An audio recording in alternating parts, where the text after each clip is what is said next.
Hello students. आज हम अपनी जो थर्ड वीडियो है अपने चैप्टर की द एज ऑफ इंडस्ट्रियलाइजेशन जो है इसके बारे में पढ़ेंगे। So we are up to here. कल जो हमने पढ़ा था कि वेजेस इंक्रीज समवट, यहाँ से स्टार्ट हो रहा है हमारा। वेजेस जो हैं जो समवट कुछ इंक्रीज जो हैं वो कर दी गई थी, लेकिन but they tell us little about the warfare of the workers. The average figure hide the variation between trades and the fluctuation from the year to year. From instance, when prices rose sharply during the prolonged Napoleonic War, the real value of what the workers earned fell significantly since the some wages could now buy fewer things. ठीक है, जहाँ तक हमने कल अपनी video में देखा था, तो कहता हमको इसके बारे में ज़्यादा पता नहीं चलता है कि इससे क्या हुआ है, क्या उनको वेजेस इंक्रीज होते हैं, उनके कारण ये जो हमारे वर्कर्स हैं इनका कुछ स्टैंडर्ड बढ़ा है कि नहीं बढ़ा है। ठीक है, moreover the income of worker dependent not on the wage rate alone. दूसरी बात कहता है की जाए तो इनकम ऑफ वर्कर जो है वो dependent not on the wage rate alone, सिर्फ वेज रेट पर ही उनकी जो डिपेंडेंट नहीं कह सकते हम भी कितनी है इनकम ऑफ वर्कर जो है। What was also critical was the period of employment. सबसे बड़ी बात क्या है कि उनकी एम्प्लॉयमेंट जो है वो कब की गई है। The number of days of work determine the average daily income of the workers. तो नंबर ऑफ डेज कितने दिनों तक उसने काम किया है वो डिटरमाइन करता है daily income of the worker, worker की डेली इनकम क्या बनती है। अगर हम कहा जाए कि उसने बहुत कम जो है वो वर्क किया है, बेचारा एक हफ्ते तक जॉब कर पाया, 2 हफ्ते कर पाया, तो उससे उसका एवरेज का अंदाजा लगाएं तो क्या उसकी जॉब बनी है, ये सब कुछ देखने वाला था। ठीक है, then at the best of time still the mid 19th century, about 10% of the urban population were extremely poor. In periods of economic slump like the 1830, the proportion of the unemployed went up to anything between 35 to 75% in the different regions. ठीक है, सो proportion of unemployed जो है, unemployed की जो proportion क्या निकाली जाए 1830 के समय की, went up to anything between 35 and 75%। 35 से लेकर 75% तक कहता है अनएम्प्लॉयमेंट जो थी वक्फ रीजन्स में हमको पता चल रही थी। ठीक है, ये जहाँ पर हम ये कह सकते हैं। Then the fear of unemployment made workers hostile to the introduction of new technology. अब जो फियर था, डर था अनएम्प्लॉयमेंट का वर्कर्स में, hostile to the introduction of new technology, और बढ़ रहा था कि नई टेक्नोलॉजी आ रही है। अब उसके कारण हम क्या कर सकते हैं, when the spinning journey was introduced. ठीक है, जब स्पिनिंग जर्नी कहता है कि जो इंट्रोड्यूस्ड किया गया, देन क्या हुआ है, the woollen industry, women who survived on hand spinning began attracting the new machines. ठीक है, वुलन इंडस्ट्री में जो वोमेन है who survived on hand spinning, जो हाथों से बुनने का कतने का काम जो करती थी, ठीक है, ये हैंड स्पिनिंग की बात। अब began attacking the new machine. ठीक है, नई मशीन जो है उनकी तरफ वो अटैक करना उन्होंने शुरू कर दिया। This conflict over the introduction of the journey continued for a long time. ये कॉन्फ्लिक्ट जो था लगातार जो कहता चलता रहा है, लंबे समय तक ये बात वो चली है, क्योंकि जो हैंड स्पिनिंग वाले थे उन्होंने हमला किया कि मशीन हमारा स्थान ले रही है, मशीन काम करेगी तो हम कहाँ जाएंगे। तो इस बात के कारण झगड़ा जो था वो बढ़ता रहा। आफ्टर द 1840 की अगर बात की जाए, building activity intensified in the cities. Building activity जो है ये सिटीज़ में इंटेंसिफाइड जो है वो की गई। Opening up greater opportunities of employment, इससे क्या है कहते हैं और अपॉर्चुनिटीज जो है एम्प्लॉयमेंट में मिलेगी। ठीक है, एम्प्लॉयमेंट इससे बढ़ेगा। Roads were widened, new railway station came up, railway lines were extended, tunnels dug, drainage and sewer laid, rivers embanked. ठीक है, दरियाओं को भी देखा गया, पक्के किए गए, अच्छी तरह से दरियाओं के जो किनारे जो हैं वो बनाए गए, रेलवे को बढ़ावा दिया गया, टनल्स बनाई गई, डग आउट की गई। The number of workers employed in the transport industry doubled in the 1840। 1840 का अगर दशक का अगर समय हम देखें तो क्या है, number of employment in the transport industry double हुई है जहाँ पर। ठीक है, जो हम कह सकते हैं, and double again the subsequent 30 years, और आने वाले 30 सालों में भी फिर डबल हुई।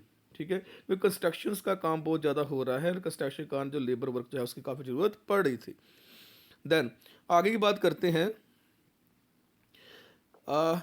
Let us now move to India to see how a colony industrializes. Once again, we will look not only at factory industries but also at the non-mechanized sector. We will limit our discussion primarily to textile industries. ठीक है, कहते हैं हम अपनी जो बात जो है हम टेक्सटाइल इंडस्ट्रीज तक थोड़ी सी जो है वो लिमिट में रखेंगे।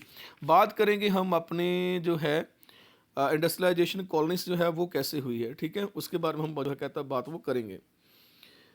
सो the age of Indian textiles, Hindustan के टेक्सटाइल की अगर एज की बात करें before the age of machine industries, ठीक है, अगर हम कहें before the age of machine industries की अगर हम बात करें, silk and cotton goods from India dominated the international market in textile. हमारा जो सिल्क था, हमारी जो कॉटन गुड्स थी, ठीक है, बनी हुई फ्रॉम इंडिया, हिंदुस्तान से, वो डोमिनेटेड करती थी इंटरनेशनल मार्केट इन टेक्सटाइल्स में, ठीक है, अंतर्राष्ट्रीय मार्केट टेक्सटाइल में डोमिनेट कर रहे थे, हमारा दबदबा था, हमारी चीज़ों की बुनियाद डिमांड इतनी ज़्यादा थी। Then coarser cottons were produced in many country but the final variety of often came from India. Coarser cotton, ऐसी कॉटन बनाने के लिए और भी कंट्रीज थी, ठीक है, जो कॉटन है जो बनाने की और भी कंट्रीज थी, लेकिन सबसे अच्छी जो कॉटन जो है वो हमारा इंडिया ही बना रहा था। Armenian and Persian merchant took the goods from Punjab to Afghanistan. कौन लेकर जाता था? आर्मीनिया और पर्शियन के जो मर्चेंट थे, व्यापारी जो थे, they took the goods from Punjab to Afghanistan, जो पंजाब से लेकर अफगानिस्तान लेकर जाते थे, ईस्टर्न पर्शिया को लेकर जाते थे, सेंट्रल एशिया तक भी जाते थे। Bales of fine textiles were carried on camel back via the north west frontier through mountain pass and across deserts, ठीक है, जब वाया नॉर्थ वेस्ट फ्रंटियर का लिया जाता था, जिस सारे का सारा काम करने के लिए जो वाया जो था वो लिया जाता था। A vibrant sea trade operated through the main pre-colonial ports. Surat on the Gujarat coast connected India to the Gulf and Red Sea ports. Masulipatam on the Coromandel coast and Hooghly in Bengal had trade links with the Southeast Asian port, ठीक है, south Asian port साथ जो link जो थे ये बने हैं, ठीक है। Then a variety of Indian merchants, अब बात वो करता है कि वैरायटी ऑफ इंडियन मर्चेंट्स जो हैं उनकी अगर बात की जाए, A variety of Indian merchants and bankers were involved in network of export trade, ठीक है, इस एक्सपोर्ट ट्रेड में जो कौन कौन इन्वॉल्व होता जा रहा है? बैंकर्स, पहले तो इंडियन मर्चेंट भारत के व्यापारी, फिर बैंकर्स भी, बैंकर्स जो हेल्प कर सकते हैं, कैपिटल हेल्प जो है वो दे सकते हैं, ठीक है। Financing, producing, carrying goods and supplying exporters. Supply merchant linked the port towns to the inland regions. They gave advances to weavers, procured the woven cloth from weaving villages and carried the supply to the ports. काम क्या था इनका? Viewers जो हैं, जो बुनने का काम करते हैं, जुलाहा जो है, जो हमको पता था हमारी कास्ट में जुलाहा भी होता है, वो जो हैं वो procured the woven cloth from weaving villages. तो वीविंग करने वाले जो जो गांव होते थे वहाँ पर उन्होंने मेंशन किया था जहाँ से जो हमको मिल सकती है cotton, and carried the supply to the ports, ये लेकर जाते थे पोर्ट्स तक जहाँ जहाँ पर सप्लाई पहुँचनी चाहिए। At the port the big shippers and export merchants and brokers who negotiated the price and bought goods from the supply merchant operating inland. अब होता क्या था, जो पोर्ट्स हैं वहाँ पर बिग शिपर, बड़े बड़े शिप जो हैं वो लगे होते थे, एंड एक्सपोर्ट मैकेनिक मर्चेंट्स जो हैं जो एक्सपोर्ट करेंगे बाहर, वो मर्चेंट व्यापारी जो हैं हैड ब्रोकर्स, उन्हें ब्रोकर्स रखे हुए थे। तो ये वर्ड आपने पहले भी सुना होगा, ब्रोकर्स। ब्रोकर्स का काम क्या है कि तालमेल सा बना के रखना, ठीक है, कैसे किसी चीज़ को लिमिट को तोड़ना है कि आप ऐसा कर दीजिए हम ऐसा करेंगे, वो ब्रोकर्स कैटेगरी में आते हैं।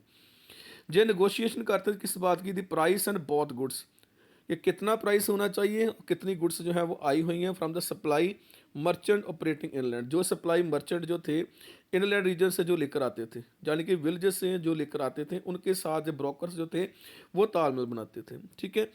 तो by the 1750 this network controlled by Indian merchant was breaking down, ठीक है। 1750 तक अगर बात की जाए, जी नेटवर्क जो था कंट्रोल्ड बाय इंडियन मर्चेंट वास ब्रेकिंग डाउन, ठीक है, फिर ये नीचे गया है, इसके बाद यह नीचे गया है। तो आगे बात करते हैं द यूरोपियन कंपनीज जो थी, ठीक है, अगर हम बात करें यूरोपियन कंपनीज की, तो ये European companies gradually gained power, first securing a variety of concession from local courts then the monopoly rights of trade. European companies को काफ़ी पावर गेन हुई है, ठीक है, कहाँ से? पहले तो securing a variety of concession from local courts, courts जो बनी हुई थी उनसे कंसेशन काफ़ी मिली, ठीक है, काफ़ी कंसेशन को मिली। Then the monopoly rights to trade, फिर जो मोनोपोली राइट उन्होंने बनाए हुए हैं अपने, क्या करने के लिए? व्यापार करने के लिए। तो कंपनीज को डेफिनेटली ये पावर मिल रही थी। This resulted in A decline of the old ports of Surat and Hooghly through which local merchants had operated. तो इन्होंने क्या कर दिया कि जो सूरत और हुगली का जो पार्ट जो था, जे पोर्ट का जो पार्ट जो था, लोकल मर्चेंट हैड ऑपरेटेड, जहाँ से लोकल मर्चेंट ऑपरेट होते थे उनको डाउन कर दिया, डिक्लाइन कर दिया उनका, ठीक है, उनका पतन कर दिया है। Export from these ports fail dramatically, और जहाँ से जो एक्सपोर्ट होता था ना, फेल नीचे आया है, ड्रामेटिकली कह सकते हो, क्या लगता नहीं था कि ऐसा होगा लेकिन हुआ। The credit that had financed the earlier trade began drying up and the local bankers slowly went bankrupt। अब जो बेचारे लोकल बैंकर्स जो थे, अब ट्रेड सारा नीचे जा रहा है तो क्या होगा, वो क्या बन जाएंगे, बैंक रप्ट बन जाएंगे। यानी कि बैंक रप्ट मतलब कर्जाई हो गए, कर्जा उतारना है बैंक का जी, ये भी वो वचन आ गया है। In the last years of 17th century, the gross value of trade that passed the Surat had been rupees 16 million। Last year से 17th सेंचुरी की बात की जाए, द ग्रोस वैल्यू ट्रेड जो हुआ है, जो पास हुआ सूरत से, वो 16 मिलियन के करीब था। By the 1740 it had slumped to rupees 3 million. देखिए 1740 तक क्या है, जाते जाते कहाँ हो गया, 3 मिलियन का, 16 मिलियन से 3 मिलियन पर पहुंचा, ठीक है। इतना जो डाउनफॉल जो था जी से हुआ है, ठीक है। तो जी हम जहाँ से जो भी है देख सकते हैं। नेक्स्ट जो हमारे पास आता है, जे हम देख सकते हैं इंग्लिश फैक्ट्री सूरत। ये सूरत में इंग्लिश तब की वो पिक्चर्स क्रिएट की गई है, ये 17th सेंचुरी ड्राइंग, ठीक है। ये ड्राइंग में जो पिक्चर बनाएगी ऐसी थी, इंग्लिश की फैक्ट्री जो थी, इंग्लैंड के जो लोग जो थे उन्होंने कैसी जो फैक्ट्री बनाई, ये फैक्ट्री थी समवट लाइक दैट, ठीक, उसने यहाँ पर की हुई है, ठीक है। तो ये थी फैक्ट्री वहाँ पर। देन हम बात करते हैं why Surat Hugli decayed Bombay and Calcutta group. जब सूरत और हुगली डिकेड हो गया, ठीक है, जहाँ का काम जो है वो खराब होना शुरू हो गया है, then Bombay and Calcutta group, एक बम्बई और कैलकटा का नाम, मुंबई का जो नाम था, कोलकाता जो था, ये बड़े हैं, जहाँ से कुछ इंपॉर्टेंस मिली है। This shift from the old ports to the new ones was an indicator of the growth of colonial power. जहाँ पर जो old ports to the new ones हुए, पुराने पोर्ट्स की बजाय क्या हुआ, न्यू वंस जो हुए हैं, वो क्या इंडिकेटर करते हैं, it's a growth of colonial power, colonial power की ग्रोथ हो रही है, ठीक है। Trade through the new ports came to be controlled by European companies. Trade जो था नए पोर्टों की तरफ से हो रहा था, जो कंट्रोल किससे हो रहा है, यूरोपियन कंपनीज की तरफ है, and was carried in European ships, और यूरोपियन शिप्स में ही कैरिड हो रहा था, ठीक है। ये ट्रेड की हम बात यहाँ पर कर सकते हैं। While many of the old trading houses collapsed, those that wanted to survive had to no operate within network shaped by European trading companies. बस ये नाम जो था इंपॉर्टेंट आ गया, जहाँ पर यूरोपियन ट्रेडिंग कंपनी जो है, इसी की तरफ से सारा कुछ शेप जो है वो किया जा रहा था। How did this changes affect the life of viewers and other artisan. कैसे ये जो बदलाव आ रहे थे, ये जो ज़िंदगी है वीवर्स की, जुलाहों की ज़िंदगी जो है, बुनने वालों की ज़िंदगी है, और दूसरे आर्टिशंस को कैसे प्रभावित कर रही है। तो ये बात हमारी समझने वाली थी यहाँ पर, ठीक है। Then what happened to weavers, weavers को क्या हुआ है। The consolidation of East India Company power after the 1760 did not initially lead to a decline in textile export from India। तो कंसोलिडेशन ईस्ट इंडिया कंपनी जो है वो 1760 के बाद, 1760 का समय, एक इंपॉर्टेंट समय जो माना गया, इसके बाद did not initially lead to a decline to in textile export from India. Decline नहीं हुआ है टेक्सटाइल एक्सपोर्ट जो हिंदुस्तान की तरफ से हो रहा है।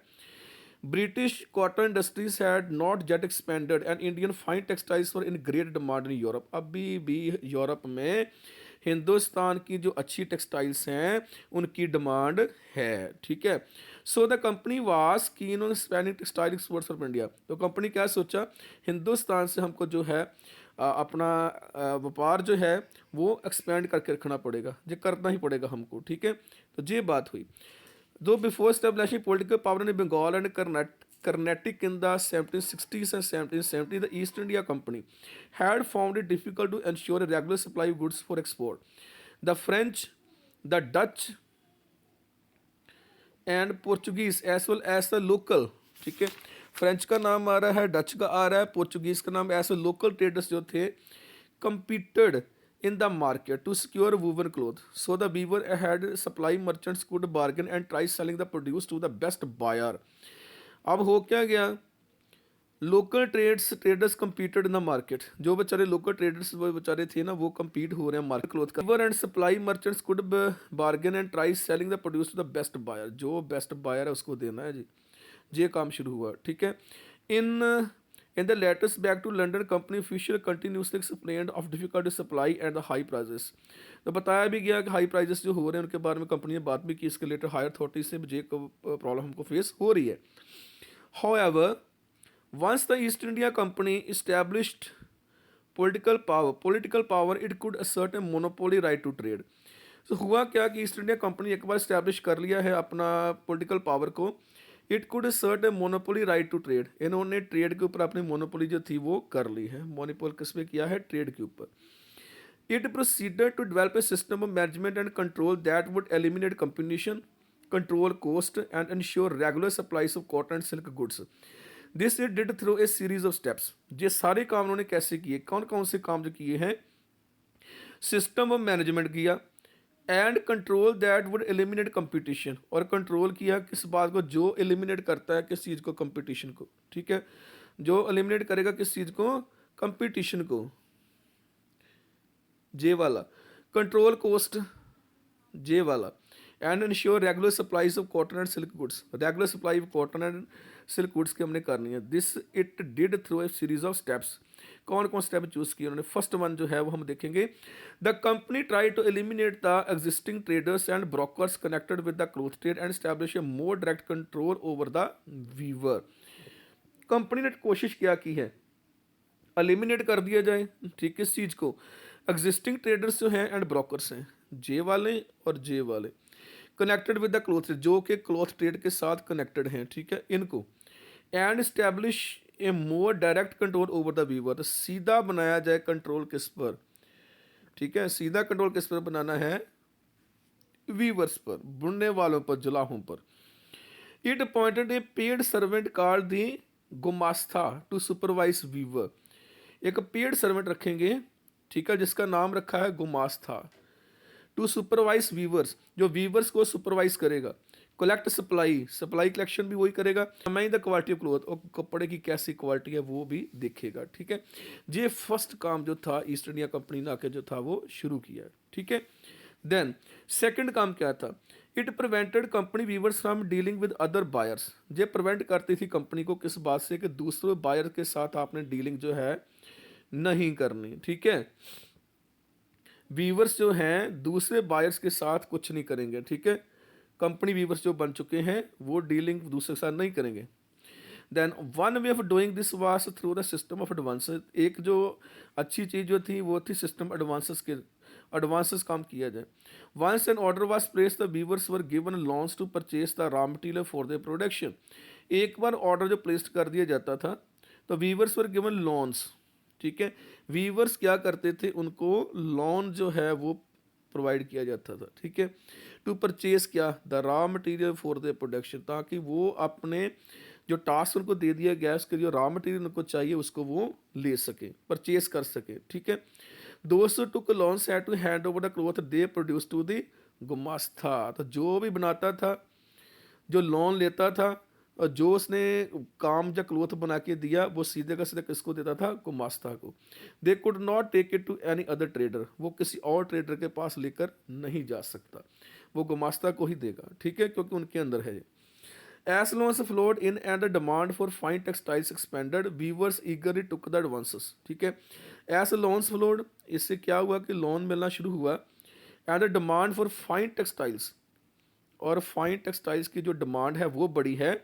Weavers eagerly took the advances, तो वीवर्स जो थे वो ईगरली टुक द एडवांसेस में आए, आगे आए। हॉपिंग टू अर्न मोर, उनको भी हो गया कि हम भी कुछ ज़्यादा अर्न जो है वो कर सकते हैं। Many weavers had small plots of land which they had earlier cultivated long with weaving and the produce from this took care of their family needs.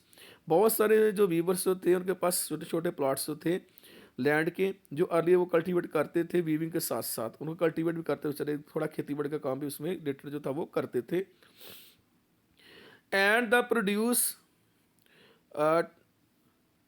from this took care of their family needs. Now they had to lease out the land and devote all their time to weaving. अब वो क्या कर सकते थे? Lease पर दे सकते थे, ठीक है। लीज पर देना क्या होता? ठेके पर दे सकते थे अपनी लैंड का काम, और अपना पूरा फोकस किस पर कर रहे हैं? टाइम टू वीविंग पर, बुनने पर। Weaving in fact require the labor of the entire family with children and women all engage in different stages of the process. Weaving में अब क्या आ गया, बच्चे जुड़ गए, फैमिली पर्सन जुड़ गए, वोमेन जुड़ गई, ठीक है, सब एंगेज हो गए किसने, all different stages of the process में, इसी प्रोसेस में. तो student we will end our video up to here. इसके आगे जो वीडियो है नेक्स्ट आपको आ जाएगी. Thank you very much.